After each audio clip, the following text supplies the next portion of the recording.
বিষয়? জিকরগাছা থানা এলাকার একটি বহুমাত্রিক প্রতিবন্ধী মেয়ে ধর্ষণের ফলে বাচ্চা হয়েছে, এরকম একটা সংবাদ আমার কাছে আসার সাথে সাথে আমি ঊর্ধ্বতন কর্তৃপক্ষকে অবহিত করে ভিকটিমের বাড়ির উপস্থিত হয়ে তাদের সাথে কথাবার্তা বলে বিষয়টি নিশ্চিত হই। বিষয়টি নিশ্চিত হওয়ার সাথে সাথে আমি ঊর্ধ্বতন কর্তৃপক্ষের সাথে আবার আলোচনা করে তার বিরুদ্ধে আইনানুগ ব্যবস্থা গ্রহণ করি।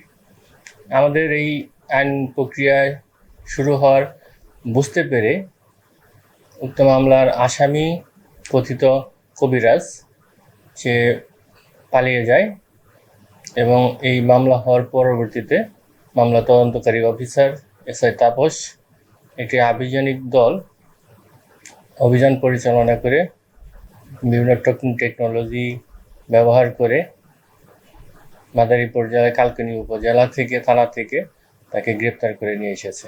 মামলার আসামিকে আমরা পরবর্তীতে আইনগত ব্যবস্থা দিকে আগাচ্ছি এবং তাদের কোর্টে সোপর্দ করব।